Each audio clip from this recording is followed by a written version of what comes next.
For Americans, the West has always been a dream.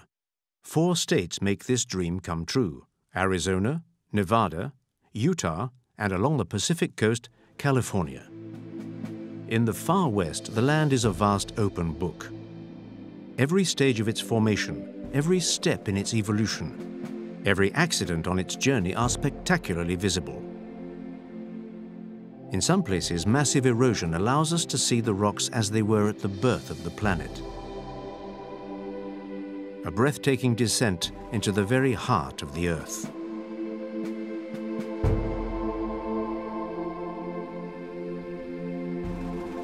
The different landscapes pass seamlessly by, from sparse forest through pitiless desert until we reach the long, welcoming coast.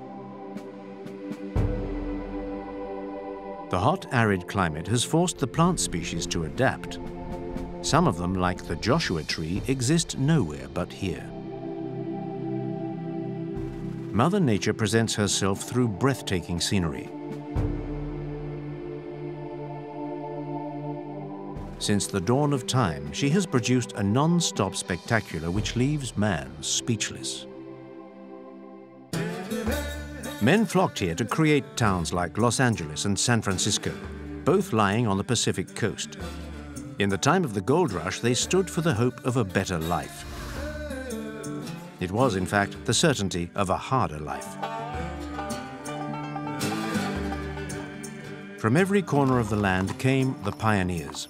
Some were driven by a wind of freedom, others, like the Mormons, by their convictions.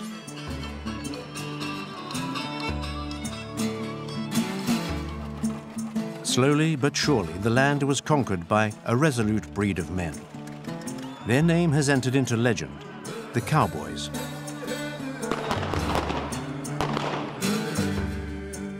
Towns mushroomed over a territory whose original inhabitants had been chased away.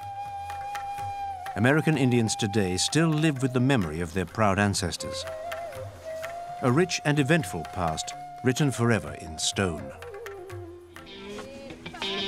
The quality of life on the Pacific coast has been instrumental in motivating new arrivals. Dazzling achievements, spangles, plenty of money, but also the proximity to nature. These all explain the success of the Pacific coast and its extraordinary standard of living, an idyllic environment in which to have a try at all the avant-garde experiences. Everything is possible here, provided you go for it and have the courage of your convictions. The architecture seeks to fit into nature, first by choosing to let the light in, and then by using materials like wood, which is everywhere here.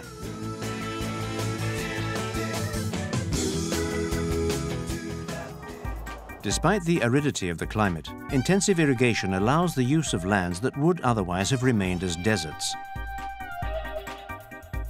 Species are grown here that can thrive in high temperatures. California is the leading fruit producer in the country. Farming is dynamic in states where stock breeding is part of the tradition. The destiny of the American West changed with the discovery of oil in the middle of the 19th century. Energy requirements are vast in this region of the world. Transport alone represents 40% of California's energy consumption. The rational management of resources has become a considerable challenge. The building of the railway allowed the country to open up to the west. Today, the remoteness of the far west is just a very distant memory. A decisive advantage for the many cutting-edge industries of which the aeronautical industry is one of the spearheads.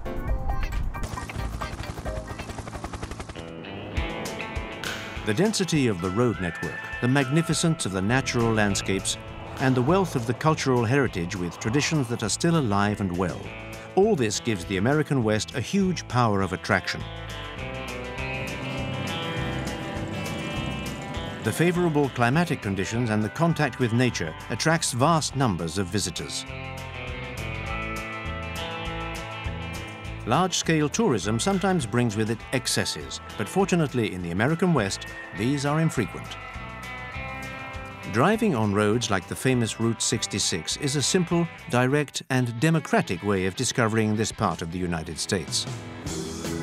The car is part of the scenery, and the scenery gives the car every reason to be here.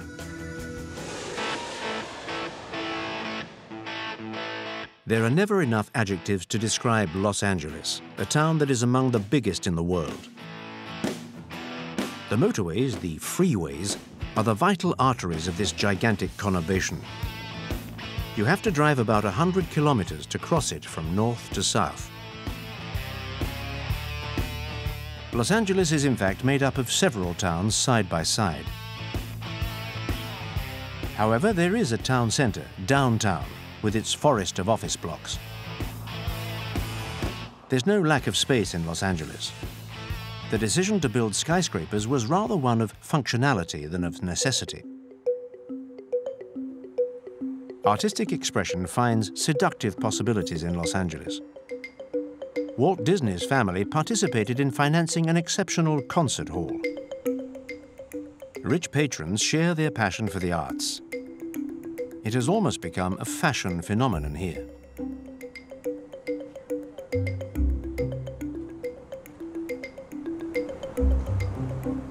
Architects put works of art within reach of the public. They give the town an image, a vision of its time. In an anonymous and indifferent environment, the work of art puts the human being back in the center of some districts from which he had been banished.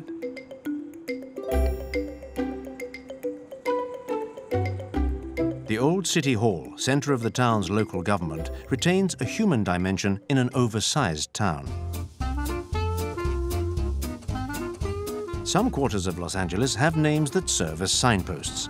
This is the case with Hollywood, the essential point of reference in the world of cinema and entertainment, with its rights and its codes. Hollywood is still a name which stirs our dreams. The illusion is perfect everywhere, to such an extent that we don't always know when we've slipped over to the other side of the set. The name of Hollywood still creates dreams, and here the dream is big business. On Hollywood Boulevard, the stars shine with the glory of the great names of the audiovisual industry, and some legendary characters still stride along the Walk of Fame in search of their fans.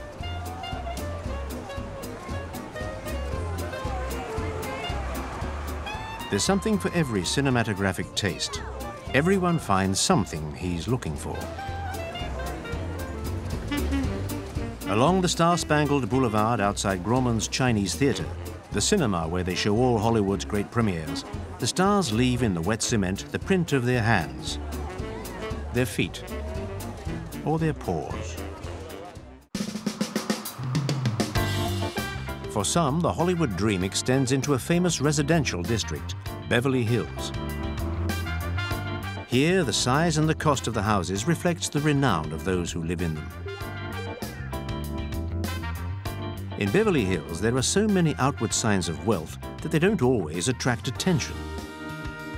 On Rodeo Drive, all the luxury brands must be in evidence. They target a much sought-after clientele with almost unbounded purchasing power.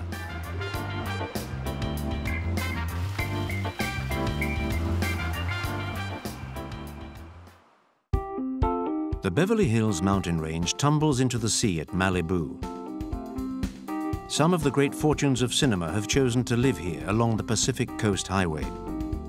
The unimpeded view over the ocean, the fresh air of the hills, and the boldness of the architecture contribute in large part to its celebrity.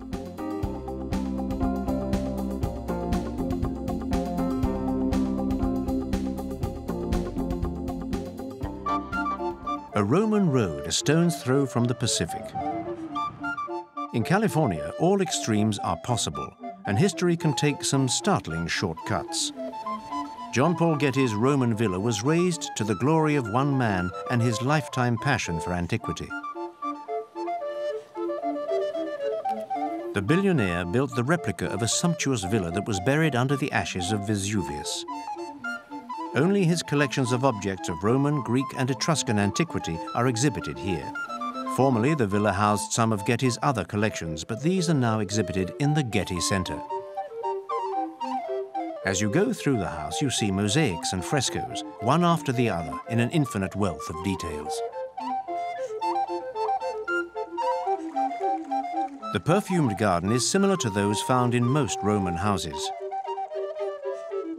Ancient botanical treatises inspired the choice of plants, and in particular those herbs used in cooking and medicine.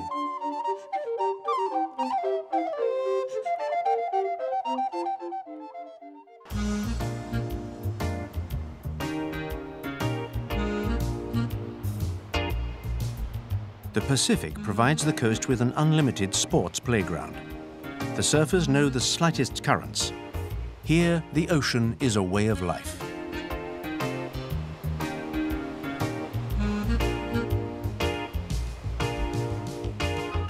The Pacific Coast Highway is one of the busiest roads in California. It serves all the best surfing spots. They call it here the California Dream Road.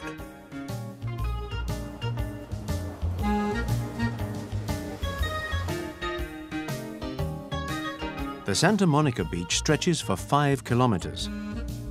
It is a mythical symbol of the good life in Los Angeles.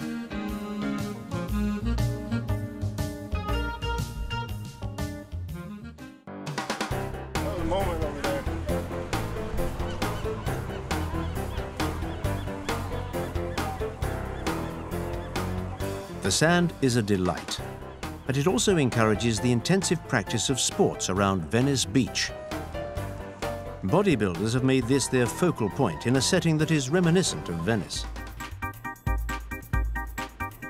The San Diego Bay is a magnificent natural stretch of water, an ideal place for all water activities that the American Navy has made use of for the creation of a large naval base.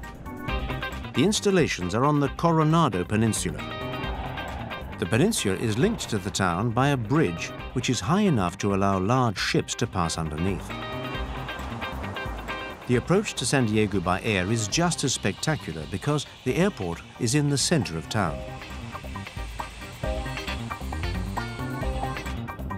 The development of America's second biggest town by population owes much to the presence of the military since the beginning of the 20th century.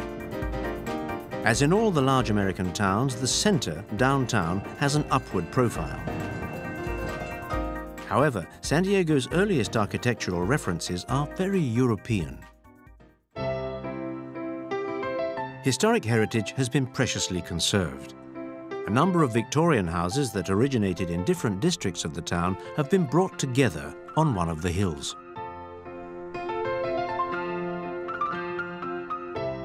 Mexican influence can be seen in the Sheriff's Museum. The town owes its rise to the war between the USA and Mexico in the 19th century. Claude Brown is in charge of the museum.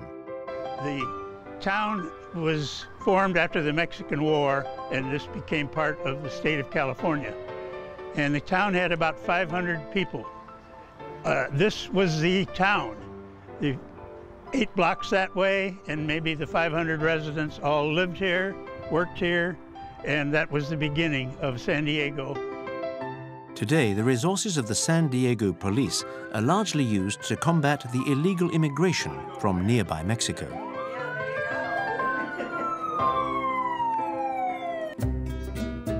Spain left its mark with the San Juan Capistrano mission. It was founded at the end of the 18th century by a Franciscan, Father Junipero Serra. The Franciscans set up many missions in California.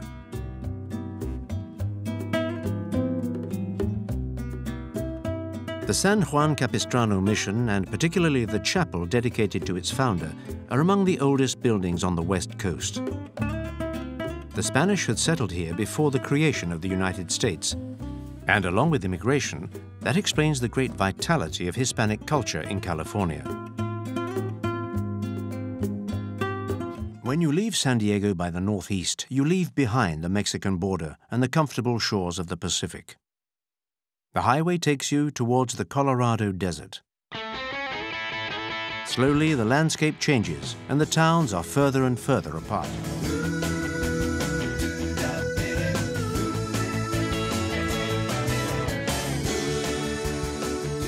The land becomes more and more arid until at last real desert appears.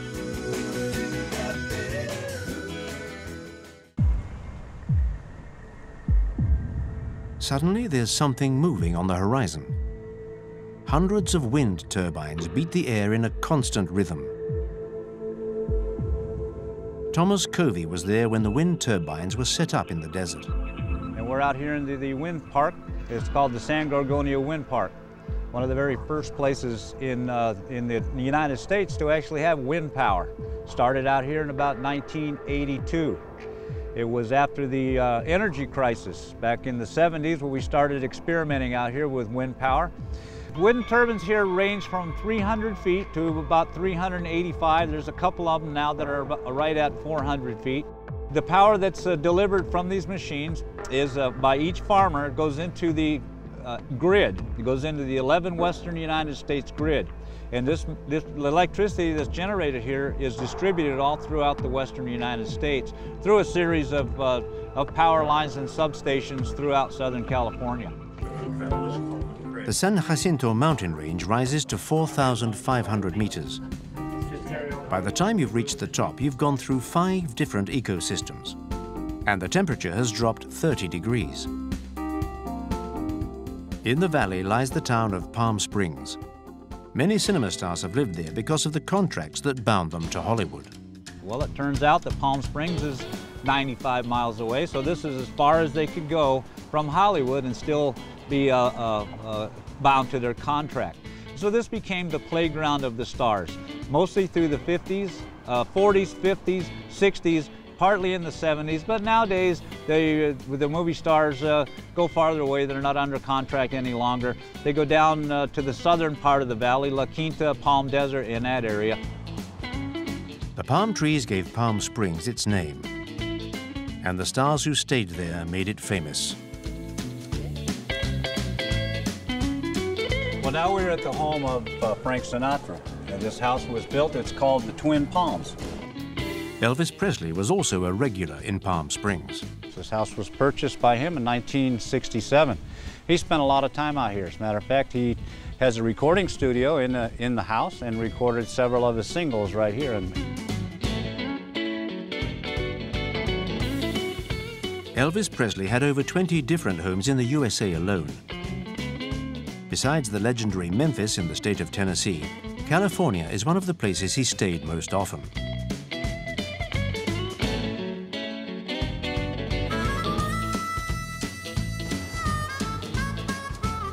Palm Springs is a wealthy town. They can afford to humidify the air on the sidewalks. The climate is hot and dry all year round. In winter, the population can double its number. For golf lovers, the greens are available non-stop. Many elderly people come here to keep fit. Wealthy residents who appreciate the climate and the proximity of the highly reputed health services.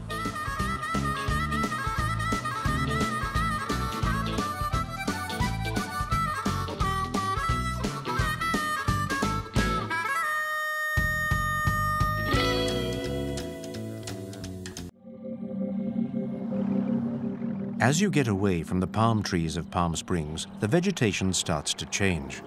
One curious tree makes its appearance, the Joshua tree, a type of yucca.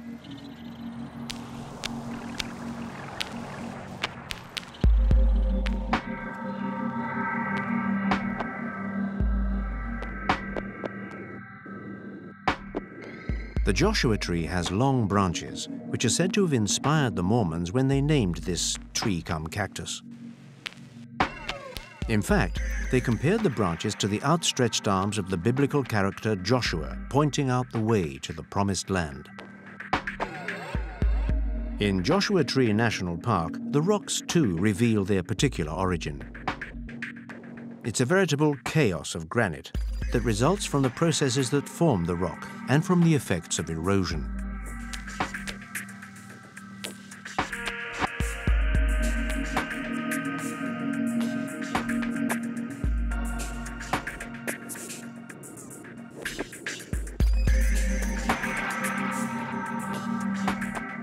The Joshua tree is only found in the Mojave Desert, a desert that straddles 3 states: California, Nevada, and Arizona. Going east, the climate changes again. As the landscape becomes more and more arid, the yuccas give way, and those great survivors of drought, the Candelabra cactus, begin to appear.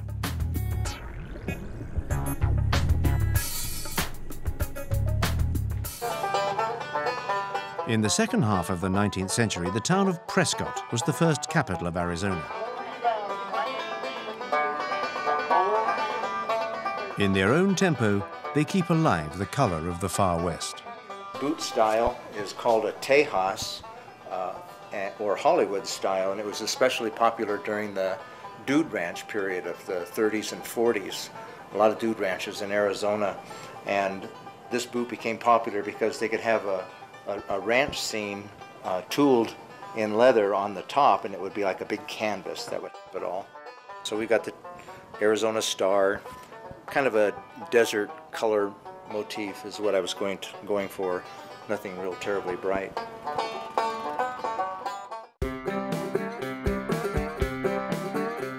In the center of Arizona, the town of Flagstaff is a very busy crossroads. The town was for a long time peopled by pioneers who lived in temporary wooden dwellings. They had to be able to set off quickly to new horizons. But as house fires became more and more frequent, they preferred to build stone dwellings. The town held a key position on the famous Route 66. The cowboys know the story well. You know, the original Route 66 was a wagon road that a guy named Lieutenant Beale surveyed for the U.S.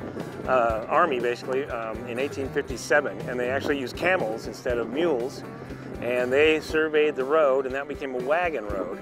And the first people to come to Flagstaff were sheep herders, and they were the first ones to build buildings here. And they started sheep raising, and then the railroad came through, then the cattle came, and then logging industry. In Flagstaff, you're also following the planet route, because it was from here that the planet Pluto was first discovered.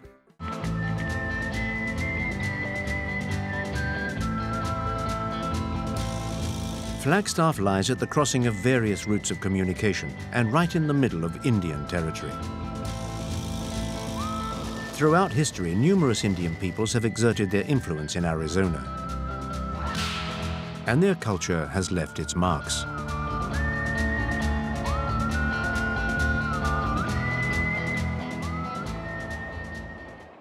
The presence of the Anasazi Indians has left its traces in the site of the Wupatki National Monument, while the Sinagua Indians lived in Walnut Canyon.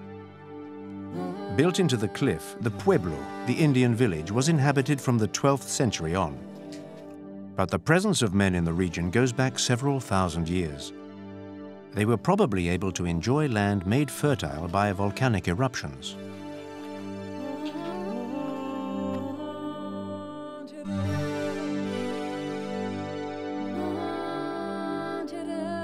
There are rock carvings which provide a wealth of information on the way pre-Columbian Indians lived.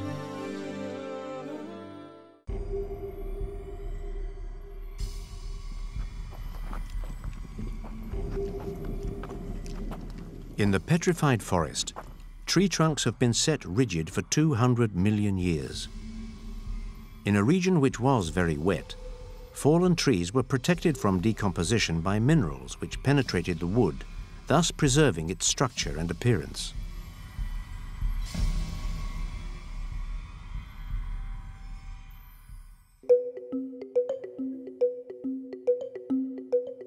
Mother Nature has unimagined resources, and here she produces a unique show. One can but admire the painted desert. It's pure, it's beautiful, it's almost unreal. A spectacle so sublime that it transcends time itself.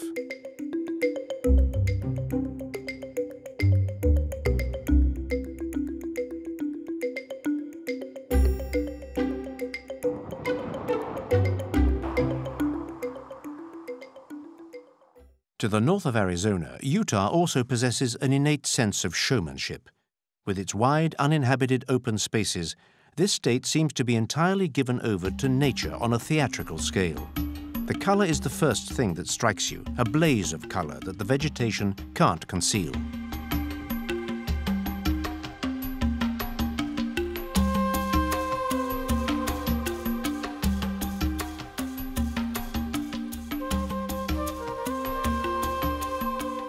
Everywhere there is red. Red prevails over the blue of the sky. It even gets into the vegetation.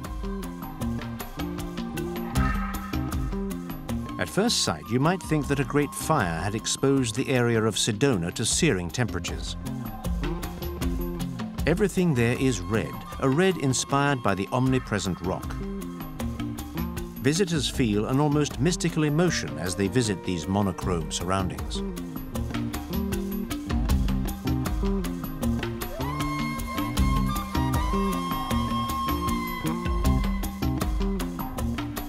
The churches blend into the environment as though they had absorbed the rock.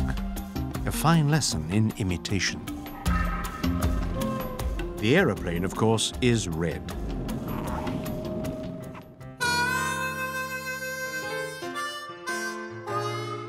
Seen from above, as far as the eye can see, the landscape unfolds shapes and silhouettes that are red. But why is the rock so red? Eugene Fouché is a geologist. That's fairly straightforward. It's the iron that's in there, and it's oxidized, the ferric iron. The more oxidized iron can add oxygen more or less, and in this case, it's more oxygen. Hot, dry climate with iron in there, plenty of oxygen, so it turns red. According to the color and the shapes carved out by erosion, it would seem that nature has given to each rock a role in its show. Indeed, many of them have a name. Sculpted by the wind, this one is called Mexican Hat, because its shape is reminiscent of a sombrero.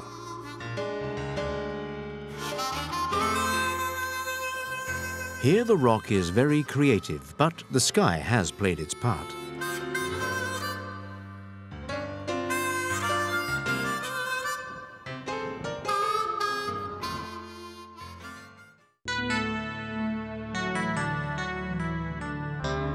High spot of the art of erosion is Canyonlands National Park. The Colorado and Green Rivers wind through majestic canyons. But how did nature manage to carve out such chasms? This is a really dry country, and you must have a dry climate like this, but a lot of time, an enormous amount of time, so that and you have to have layers of rock, soft rock and hard rock. And the hard rock is, of course, the cap rock. And it's the rain that comes over the sides, washes down, removes the softer rock that is underlying the cap rock. And as this erodes away, it removes the support from the hard cap rock. That gradually breaks up, gradually, meaning millions of years, and they fall down. And then the clay underneath, the softer rock, erodes back once again, and it continues to erode in this manner. Mother Nature has an eye for detail, and she endows the vegetation and the rock with the same sweeping movement.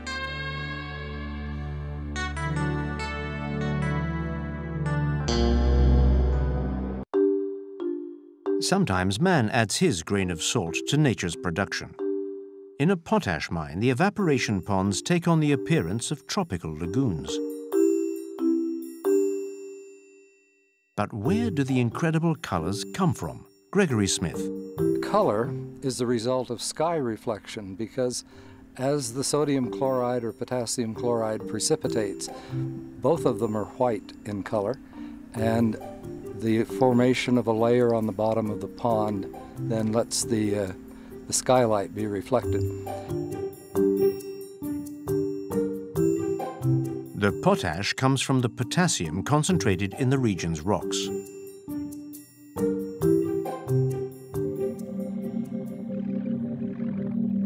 Erosion has profoundly shaped the landscape. Sometimes it opens up gigantic, straight ravines. Sometimes it gives the rock an evocative shape.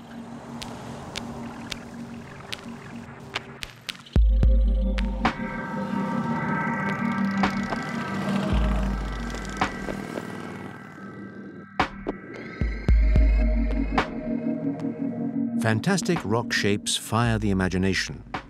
Sheep rock produces a sheep. The rock invents shapes and volumes. It even inspires the clouds that attempt to imitate it.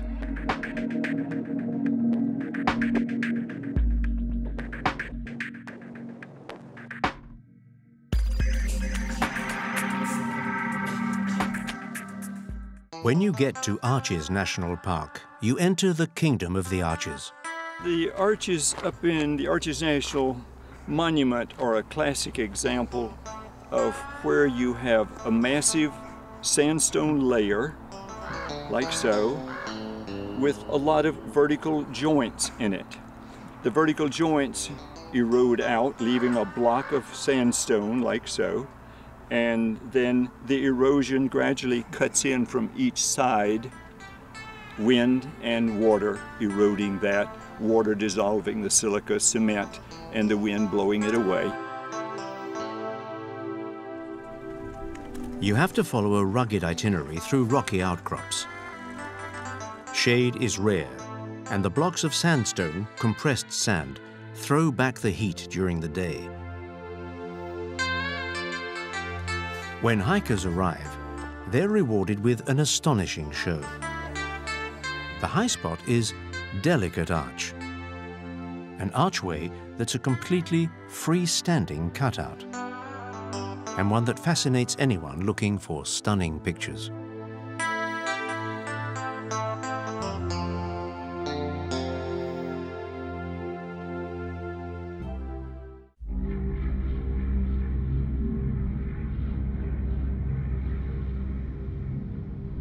Once night has fallen, all the elements combine to prolong the show.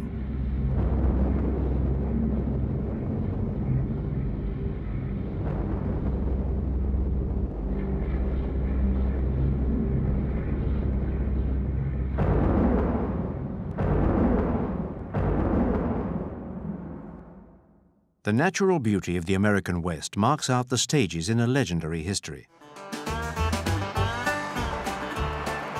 The town of Moab in Utah is the ideal departure point for discovering these territories.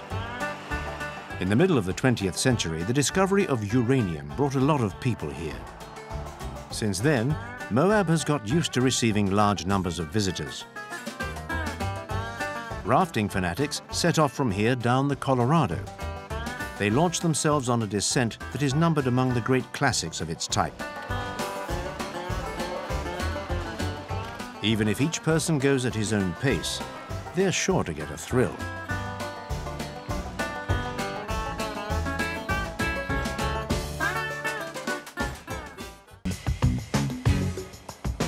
Powerful four-wheel drive jeeps also crisscross the region in the quest for excitement. They take the trails left by the uranium prospectors. But even for these off-road vehicles, there are rules to respect to protect the environment. Sarah Gates. You have to stay on designated trails. You can't go out and start anything new. You have to stay precisely where the roads are. You can't just create new trails. And the reason for that is to protect the ecosystem. It's a very fragile environment. And when you come out here, you have to be really conscientious of the animals and the plants and the area in general, because we need to preserve it for future generations. People from all over the world come out here, and these folks here are actually driving their own rig. This is where the men were men and the girls were nervous. Oh! All right, here we go.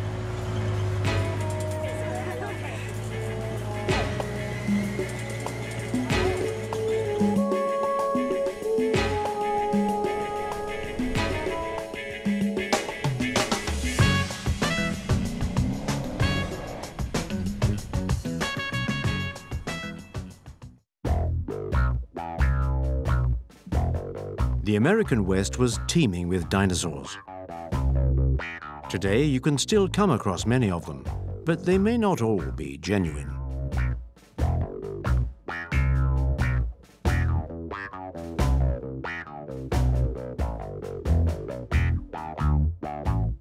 In Tuba City, the rocks provide a catalogue of dinosaur traces.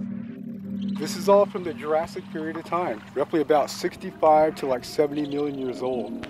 We have fossil bones here, fossil dinosaur eggs, as well as a large T-Rex footprint as well down below here. But we also have footprints on this side here of the Velociraptor. And he's the main dinosaur, mainly from the Jurassic period. He was a small carnivore, meat-eater dinosaur. We have all kinds of footprints here. So there was actually like a whole group of them in this area right here. To make a print easier to see, all you need is a drop of water. Yeah, this is the base of the heel. That's like the right toe, the middle toe, then the left toe there.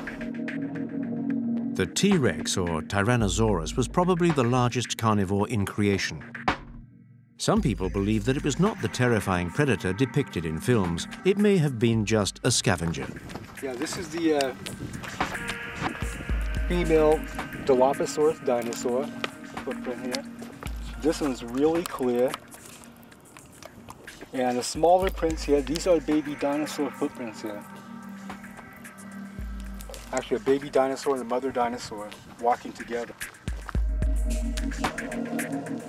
With their 3 toes pointing forward, the footprints show quite clearly that dinosaurs were the ancestors of the birds.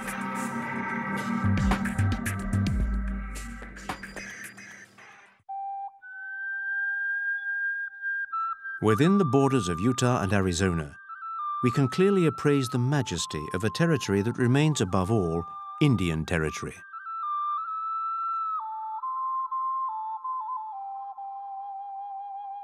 Monument Valley, one of the myths of the American West, carved out by nature about 20 million years ago and popularized more recently by the westerns of John Ford. Here we're in Navajo country. The Navajo build their traditional house in the form of a circle called the hogan. It serves as a family dwelling for the winter. From its origins, it has been formed of a wooden structure covered in earth. The hogan is a sacred place for the Navajo because it represents a small version of the universe. Lena Black. To my knowledge, they live here forever. For thousands of years they have lived here. And even though it looks like desert, but they still manage to survive here. We Navajo, our Diné people, are not, they don't cluster together. They live far away from each other because they have their own animals to graze. We have sheep, goat, and cattle, and horses, donkeys. So we don't live together because each family has their own herd and they like to graze their animals. That's why we live far apart.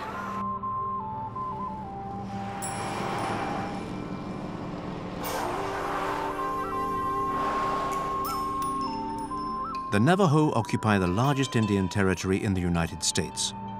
Monument Valley is part of it, a majestic landscape that is part of the legend of cinema.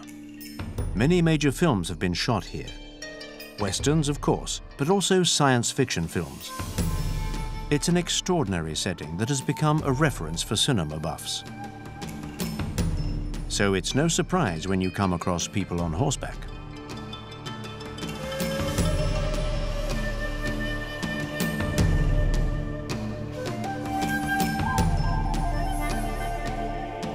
The cinema and the legendary scenery attract the crowds, a popular success that brings comfortable profits to Monument Valley.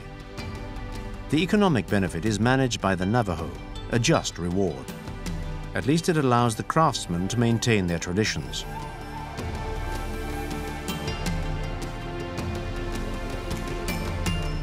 As far as marketing is concerned, the stars of Hollywood make their contribution. Each ornamental motif has a precise meaning. Christine Black. This is a Navajo wedding basket. This is our traditional Navajo wedding basket. This is what we use for when there's a wedding taking place in Navajo. The bride will The bride's family provides this. The bottom portion right here, this represents the mountains. This part right here represents the rainbow. And these are the clouds here. The frontier between myth and reality is not easy to distinguish in the American West. But the first people to come here quickly saw the difference between the dream and real life. And yet they still tried to find enough reasons to stay, reasons to believe in their hopes.